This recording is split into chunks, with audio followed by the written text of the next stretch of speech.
हमारा जो टॉपिक चल रहा था वो था दृढ़ पिंडों की घूर्णन गति वाले चैप्टर में rotational motion of rigid bodies. उसमें हमने आपको जो पहली वीडियो थी उसमें बता दिया था कि दृढ़ पिंड क्या होते हैं, घूर्णन गति क्या होती है, घूर्णन गति में जो कोणीय त्वरण है वो क्या होता है, रेखीय त्वरण और कोणीय त्वरण में संबंध क्या होता है, और घूर्णन गति के 3 समीकरण बताए थे। जैसा रेखीय गति के 3 समीकरण होते हैं ऐसे ही घूर्णन गति के भी 3 समीकरण होते हैं। वे 3 समीकरण आपको बताए थे और उनकी उपपत्ति जो उनका निगमन है वो बता दिया था। अब इसके बाद टॉपिक आता है जड़त्व आघूर्ण, मोमेंट ऑफ इनर्शिया। बहुत इम्पोर्टेंट टॉपिक है, अच्छी प्रकार आप इसको समझ लेना। तो इंट्रो के बाद हम इस टॉपिक को स्टार्ट करते हैं।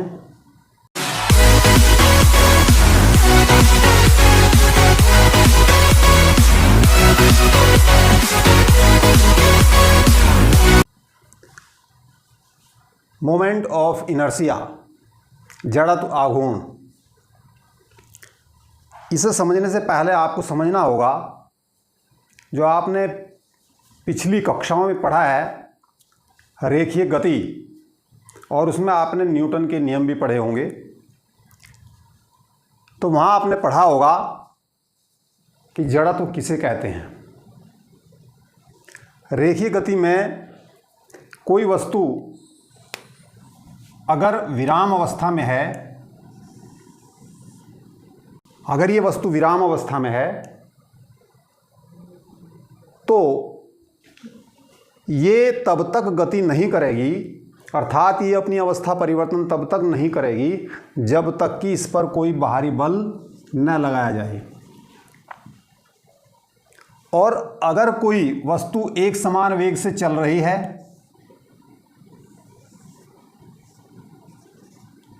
ये जा रही है v वेग से, तो ये तब तक इसकी अवस्था में, गति की अवस्था में परिवर्तन नहीं होगा जब तक कि आप इसको बल लगाकर रोक ना दें। बाहर से बल लगाएंगे और इसको रोक देंगे, जिधर ये चल रही है उसकी विपरीत दिशा में बल लगाएंगे और इसको रोक देंगे।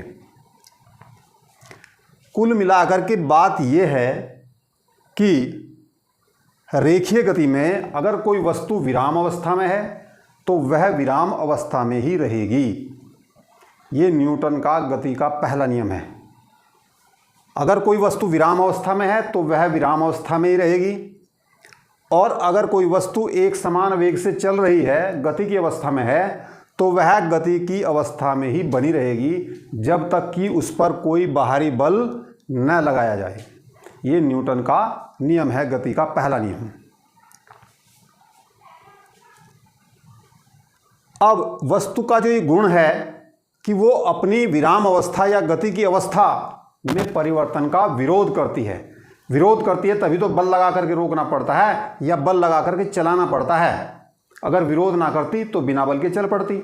तो विरोध करती है इसीलिए इसको बल लगा करके चलाया जाता है, और विरोध करती है इसीलिए इसको, चलती हुई वस्तु को बल लगाकर रोका जाता है। तो कोई भी वस्तु अपनी विराम अथवा गति की अवस्था में परिवर्तन का विरोध करती है, और इस विरोध का जो गुण है वस्तु में ये कहलाता है जड़त्व रेखीय गति में।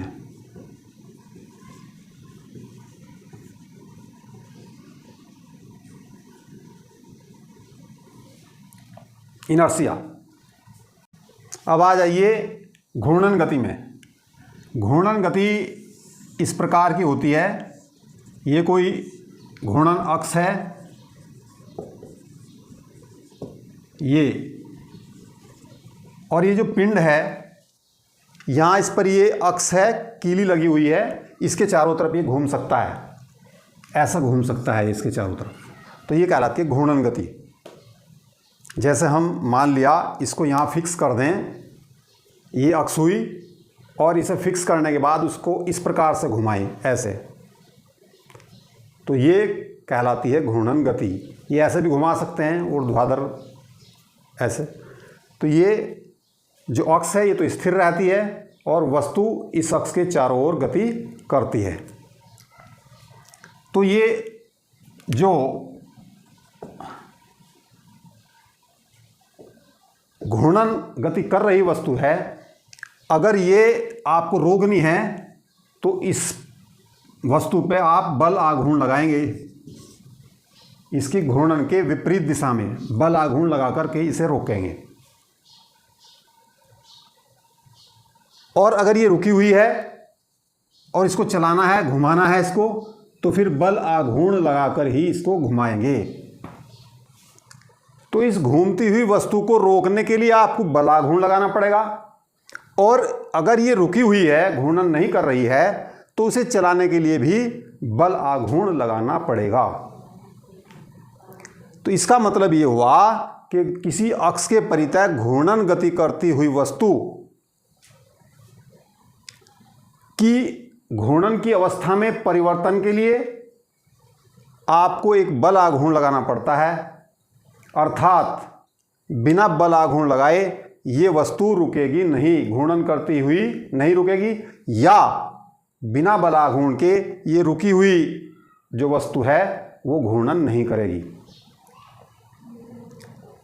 तो इसका मतलब क्या हुआ कि कोई भी घूर्णन करती हुई जो वस्तु है, जो अक्ष के परितः घूर्णन कर रही है,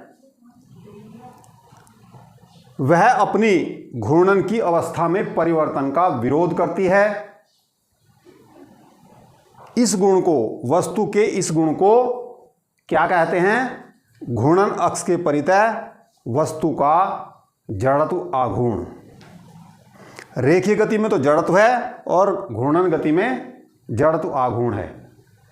रेखीय गति में जो है वस्तु अपनी रेखीय गति या विराम अवस्था में परिवर्तन का जो विरोध करती है, उस गुण को कहते हैं रेखीय गति में वस्तु का जड़त्व। घूर्णन गति में वस्तु अपनी घूर्णन की अवस्था या विराम अवस्था में परिवर्तन का विरोध करती है, इसे कहते हैं इस पिंड का घूर्णन अक्ष के परितः जड़त्व आघूर्ण, आई इनर्शिया।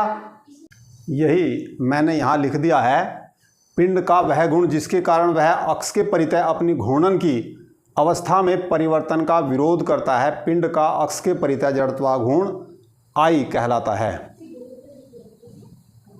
अब हम इस जड़त्वाघूर्ण को कैसे मापते हैं वो यहाँ निकालेंगे। तो सबसे पहले तो हम एक कण का जड़त्वाघूर्ण लेंगे। एक कण का जड़त्वाघूर्ण कितना होता है? ये होता है किसी कण का किसी अक्ष के परितः जड़त्वाघूर्ण उस कण के द्रव्यमान और घूर्णन अक्ष से उसकी दूरी के वर्ग के गुणनफल के बराबर होता है। अगर यहाँ मान लिया ये अक्ष है कोई, यहाँ ये कण है, m द्रव्यमान का कण है, और ये घूर्णन अक्ष से r दूरी पर है, और इस प्रकार ये इसके चारों ओर घूम रहा है, तो इसका जो जड़त्वाघूर्ण है I बराबर होगा mr²। जड़त्वाघूर्ण इक्वल m द्रव्यमान है ये कण का, और ये घूर्णन अक्ष से दूरी है r, इसके वर्ग के गुणनफल के बराबर होता है। यहाँ ये मैंने लिख दिया है किसी कण का घूर्णन अक्ष के परितः जड़त्वाघूर्ण उस कण के द्रव्यमान व अक्ष से कण की दूरी के वर्ग के गुणनफल के बराबर होता है। अगर कण का द्रव्यमान m है और घूर्णन अक्ष से दूरी r है तो I बराबर हो जाएगा mr²।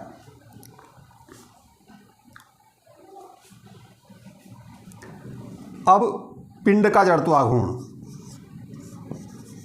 पिंड का जड़त्व आघूर्ण।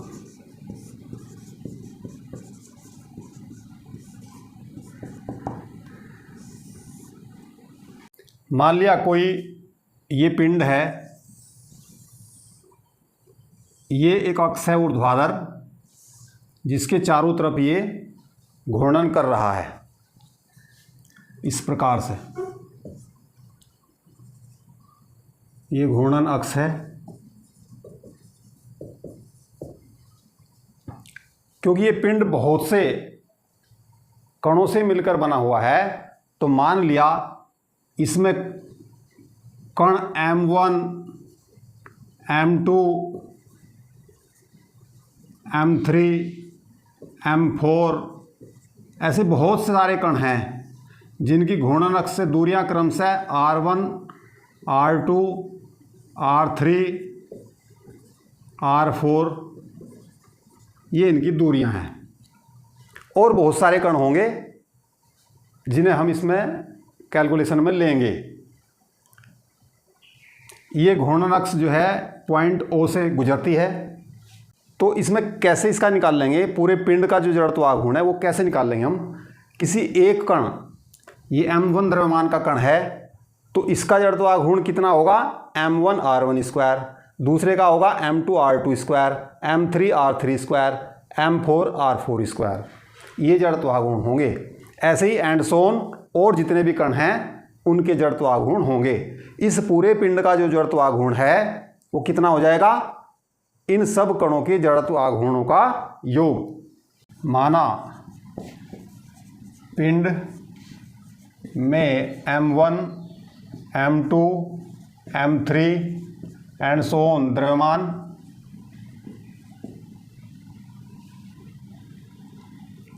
के कण घूर्णन अक्ष से क्रमशः R1, R2, R3 and Son R4, R5, R6 इस प्रकार से दूरियों पर हैं, तब अक्ष के परितः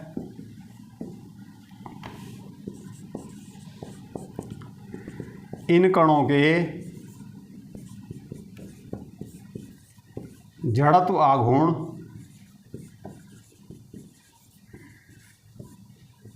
क्रमशः, ये फार्मूला आप लगाएंगे, पहले कण के लिए m1 r1 स्क्वायर, दूसरे के लिए m2 r2 स्क्वायर, तीसरे के लिए m3 r3 square and so on, जितने भी कण हैं उनके लिए ये होंगे इनके जड़त्व आघूर्ण। पूरे पिंड का जो जड़त्व आघूर्ण है, जड़त्व आघूर्ण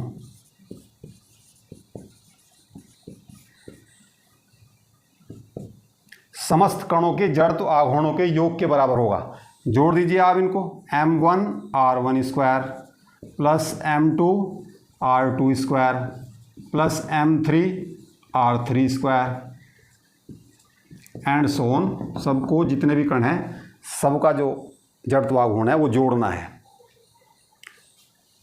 पूरे पिंड के जड़त्व आघूर्ण को हम प्रदर्शित करते हैं I से, तो ये हुआ सिग्मा mr स्क्वायर। इसका अर्थ क्या हुआ,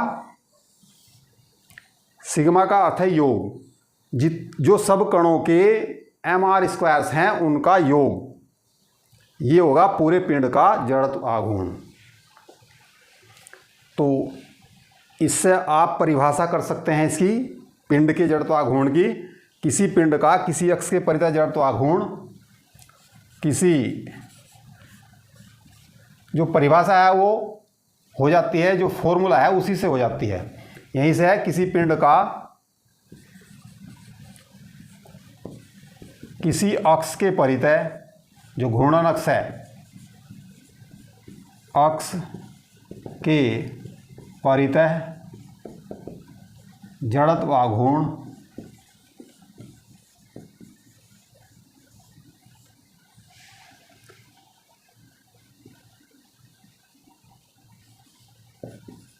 उस पिंड के समस्त कणों के द्रव्यमानों तथा उनकी जो द्रव्यमान है अक्ष से संगत दूरियों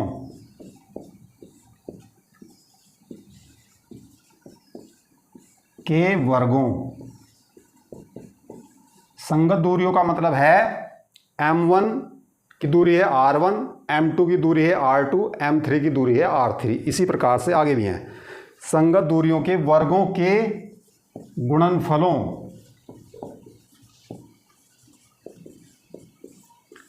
के योग के बराबर होता है।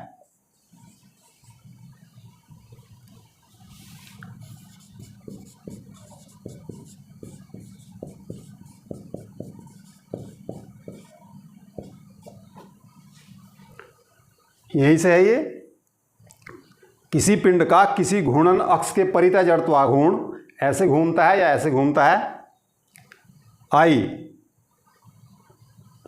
उस पिंड के समस्त कणों, कण क्या है, m1 m2 m3 इत्यादि कणों के द्रव्यमानों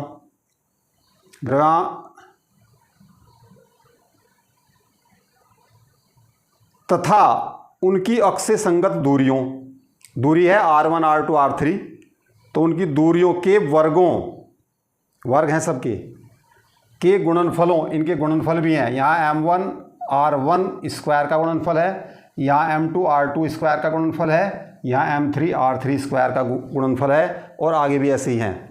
गुणनफलों के योग के बराबर होता है। ये किसी पिंड का किसी अक्ष के परितः जड़त्वाघूर्ण है। आप समझ गए होंगे, बहुत आसान ये परिभाषाएं हैं। यहाँ से आप ये जो फॉर्मूला है I बराबर है mr स्क्वायर, इससे निकाल सकते हैं जो जड़त्व आघूर्ण है उसका मात्रक, जड़त्व आघूर्ण का मात्रक क्या होगा, ये I बराबर होता है mr स्क्वायर। किसी कण का जड़त्व आघूर्ण I बराबर mr स्क्वायर। m द्रव्यमान है, द्रव्यमान का मात्रक होता है किलोग्राम, और दूरी का मात्रक होता है मीटर, किलोग्राम मीटर स्क्वायर। ये तो हुआ मात्रक। और विमीय सूत्र क्या हो जाएगा, या विमा बराबर हो जाएगा m, ये m से प्रदर्शित करते हैं द्रव्यमान को, और लंबाई को l से करते हैं, ml स्क्वायर। ये इसका विमीय सूत्र है, ml स्क्वायर। जड़त्व आघूर्ण न तो सदिश राशि है और न अदिश राशि है, बल्कि यह एक टेंसर राशि है। जो न तो सदिश हो और न अदिश हो, ऐसी जो भौतिक राशि है उसे बोलते हैं हम टेंसर राशि। जड़त्व आघूर्ण का भौतिक महत्व क्या है, यहाँ फिजिक्स में इसका क्या महत्व है, वो हम चर्चा करेंगे। आपको मैंने बताया था कि अगर कोई वस्तु रेखीय गति में विराम अवस्था में है तो उसे चलाने के लिए बल लगाना पड़ेगा बाहर से, और अगर कोई वस्तु एक समान वेग से चल रही है तो उसे रोकने के लिए भी उसके विरुद्ध हमें बल लगाना पड़ेगा। अर्थात वस्तु की रेखीय गति में परिवर्तन के लिए उस पर एक बाहरी बल लगाना पड़ेगा, ये हमने आपको बताया था। अब ये बल कितना होगा, अगर वस्तु छोटी है, सपोज छोटी वस्तु है, तो इसे चलाने के लिए कम बल लगाना पड़ेगा अगर इसका द्रव्यमान कम है, और अगर द्रव्यमान इसका ज़्यादा है, इससे भी ज़्यादा है, तो इसे चलाने के लिए अधिक बल लगाना पड़ेगा। इसी प्रकार से कम द्रव्यमान की वस्तु को रोकने के लिए कम बल लगाना पड़ेगा। मान लिया गेंद है, उसे रोकना है तो थोड़े बल से रुक जाएगी, लेकिन एक लोहे का टुकड़ा है, भारी है, वजन है उसमें, अगर वो चला हुआ आ रहा है, मान लिया साइकिल ही चली हुई आ रही है, तो उसे रोकने के लिए अधिक बल लगाना पड़ेगा, रेखीय गति से रोकने के लिए इसको। तो कुल मिलाकर बात यह है कि रेखीय गति में जितना अधिक द्रव्यमान होगा उतना ही वस्तु की गति में परिवर्तन करने के लिए बल की आवश्यकता होगी। अर्थात जो जड़त्व है, जो वस्तु का गुण मैंने जड़त्व बताया था, जो द्रव्यमान है किसी वस्तु का रेखीय गति में, वो उसके जड़त्व की माप है। क्योंकि जड़त्व क्या है ये भी मैंने आपको भी बताया है, वस्तु की विराम अवस्था या गति की अवस्था में जो परिवर्तन है वस्तु उसका विरोध करती है, और विरोध अगर द्रव्यमान ज़्यादा होगा तो ज़्यादा विरोध करेगी, द्रव्यमान कम होगा तो कम विरोध करेगी। जिससे ज़्यादा विरोध करेगी तो ज़्यादा बल लगाना पड़ेगा उसे रोकने के लिए, कम विरोध करेगी तो कम बल लगाना पड़ेगा। कुल मिलाकर रेखीय गति में जो द्रव्यमान है वो वस्तु के जड़त्व की माप है रेखीय गति में। अब घूर्णन गति में देख लो, जब वस्तु घूम रही होती है तो इसे घुमाने के लिए बलाघूर्ण लगाना पड़ता है और इसे घूमने से रोकने के लिए भी बलाघूर्ण लगाना पड़ता है। घूर्णन गति में वस्तु बलाघूर्ण से चलती है और बलाघूर्ण से ही रुकती है। अगर वस्तु का जड़त्वाघूर्ण अधिक है तो उसे रोकने के लिए अधिक बलाघूर्ण की आवश्यकता होगी, और अगर जड़त्वाघूर्ण वस्तु का कम है तो उसे रोकने के लिए या उसे चलाने के लिए कम बलाघूर्ण की आवश्यकता होगी। तो इसका मतलब घूर्णन गति में जो कार्य बलाघूर्ण का है, रेखीय गति में वही कार्य द्रव्यमान का है। तो यही इसका भौतिकी में महत्व है। रेखीय गति में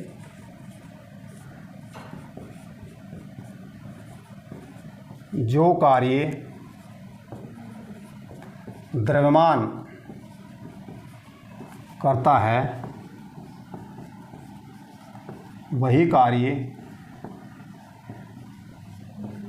घूर्णन गति में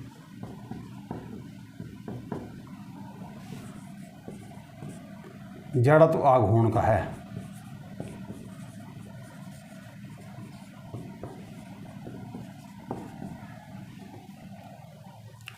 यानी एम आई, अर्थात रेखीय गति में जो कार्य द्रव्यमान m का है वही कार्य घूर्णन गति में जड़त्वाघूर्ण I का है। तो जो फार्मूले हैं घूर्णन गति के और रेखीय गति के, मैं आपको यहाँ थोड़े 2-4 फार्मूले बता रहा हूँ।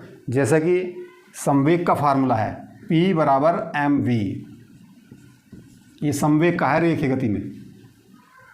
यहाँ कोणीय संवेग आ जाता है J, ये तो रेखीय गति का है। यहाँ कोणीय संवेग आता है कोणीय गति में या घूर्णन गति में, बराबर m की जगह आएगा I और रेखीय वेग की जगह आएगा कोणीय वेग। सूत्र बिल्कुल ऐसा ही है, P बराबर mv, यहाँ J बराबर I ओमेगा होगा, यहाँ J बराबर I ओमेगा होगा, m की जगह I आ जाएगा। ऐसे ही जैसा गतिज ऊर्जा का फार्मूला है जो रेखीय गति है, K बराबर है हाफ mv², ये गतिज ऊर्जा है। घूर्णन गतिज ऊर्जा जो है उसका सूत्र है K बराबर हाफ I ओमेगा², m की जगह फिर I आ गया, रेखीय वेग की जगह कोणीय वेग आ गया। तो इस प्रकार से जो फार्मूले, जैसा मान लिया F बराबर है ma, वहाँ τ बराबर I अल्फा, यहाँ रेखीय त्वरण है, यहाँ कोणीय त्वरण है, m की जगह I है। तो ये फार्मूले कोणीय गति के हैं, घूर्णन गति के हैं। इनमें केवल अंतर ये है कि m के स्थान पर I आ गया है। जो रेखीय वेग है उसकी जगह कोणीय वेग है, और जो रेखीय त्वरण है उसकी जगह कोणीय त्वरण है। तो भौतिकी में इसका यही महत्व है, जो कार्य रेखीय गति में द्रव्यमान करता है वही कार्य घूर्णन गति में I करता है। एक इसमें यह अंतर भी है, जो जड़त्व है वो तो इस बात पर निर्भर करता है केवल द्रव्यमान पर, लेकिन जो जड़त्व आघूर्ण है वो द्रव्यमान के साथ साथ इस बात पर भी निर्भर करता है कि द्रव्यमान अक्ष के चारों ओर किस प्रकार वितरित है। अगर द्रव्यमान दूर है तो उसका जड़त्व आघूर्ण ज़्यादा होगा, अगर द्रव्यमान अक्ष के नज़दीक है तो उसका जड़त्व आघूर्ण कम होगा। चूँकि यहाँ फार्मूला आपने भी पढ़ा था I बराबर है mr², तो दूरी पर निर्भर है। ये हो सकता है कि ये पूरा द्रव्यमान इस प्रकार से हो, सारे में वितरित हो एक समान रूप से, तो इसका आप जड़त्व आघूर्ण निकाल लें, कम आएगा। और अगर यही द्रव्यमान इस प्रकार से वितरित है, जैसे साइकिल के पहिए होते हैं या किसी भी इंजन वगैरह के पहिए होते हैं, अगर इतना ही द्रव्यमान इस प्रकार से वितरित है और इस प्रकार से घूम रहा है इसके चारों तरफ, या यहीं और इस प्रकार से इसके चारों तरफ घूम रहा है, तो इसका जड़त्व आघूर्ण ज़्यादा होगा, क्योंकि इसका वही द्रव्यमान इस अक्ष से अधिक दूरी पर है। तो सब कणों के जब जड़त्वाघूर्णों का योग करेंगे तो वो पहले की अपेक्षा ज़्यादा आएगा जड़त्वाघूर्ण इसका। अब इसके बाद है जड़त्वाघूर्ण के व्यवहारिक उपयोग। व्यवहारिक उपयोग क्या होता है कि इसमें जो इंजन है, इंजन में आपने देखा होगा कि इंजन की जो सैफ्ट है उस पर बड़े बड़े व्हील लगाए दिए जाते हैं इस प्रकार से, लगा दिए जाते हैं, जिनका संबंध इस द्रव्यमान से स्पोक की सहायता से कर दिया जाता है। इस प्रकार से ये आपने देखा भी होगा, व्हील जो है ऐसे होते हैं। इनका अधिकतर जो द्रव्यमान है वो परिधि की ओर केंद्रित होता है, जिससे इनका जो जड़त्वाघूर्ण है वो बढ़ जाता है। अगर ये घूमने के लिए इंजन में अकेली शाफ्ट होती है तो क्या होता, जो इस पर घुमाने के लिए बल आघूर्ण लगता है, इस पर शाफ्ट को घुमाने के लिए जो टॉ लगता है, इसे घुमाता है अंदर इंजन के, तो वो घटता बढ़ता है, और घटता बढ़ता है तो शाफ्ट भी, इसका जड़त्वाघूर्ण कभी कम कभी ज़्यादा होता और ये शाफ्ट झटके लिया करती। लेकिन उसको सही करने के लिए इस पर एक इंजन लगा दिया जाता है बड़ा सा, और चूंकि इंजन का इसका जड़त्वाघूर्ण अधिक होता है तो इसके बलाघूर्ण के घटने या बढ़ने से इसके घूमने पर कोई प्रभाव नहीं पड़ता। अपने अधिक जड़त्वाघूर्ण के कारण ये घूमता रहता है। आप देखते भी हो, अगर आप इसको एक बार घुमा देंगे तो ये घूमता रहेगा कुछ समय तक। ऐसे ही जो आप अपने दैनिक जीवन में प्रयोग करते हो, जो स्कूटर है, मोटरसाइकिल है, बस हैं, कार हैं और साइकिल है, उनके पहिए भी इस प्रकार से बनाए जाते हैं कि अधिकतर जो द्रव्यमान है वो उसकी परिधि पर होता है। तो जब उसे चलाते हैं तो वो अपने अधिक जड़त्वाघूर्ण के कारण, जब आप मान लिया साइकिल चला रहे होते हैं तो साइकिल चलाते वक्त जब आप पैडल लगाना बंद कर देते हैं साइकिल का, तो भी साइकिल कुछ दूर तक चलती रहती है, क्योंकि उसका जड़त्वाघूर्ण अधिक है, इसलिए वो कुछ दूरी तक चलती रहती है। अगर ऐसा पहिया ना होता और समतल प्लेट होती इस प्रकार की, ऐसी प्लेट होती, तो ये बहुत कम समय में ही रुक जाया करती और आदमी गिर जाता, क्योंकि इसका जड़त्वाघूर्ण कम है। ऐसी प्लेट का अगर चादर लगा दी जाए काट करके पहिए के स्थान पर, तो उसका जड़त्वाघूर्ण कम होने के कारण वो कुछ दूरी पर ही जा करके रुक जाता है। तो इसलिए इस प्रकार के जो पहिए हैं वो प्रयोग किए जाते हैं दैनिक जीवन में सभी वाहनों में।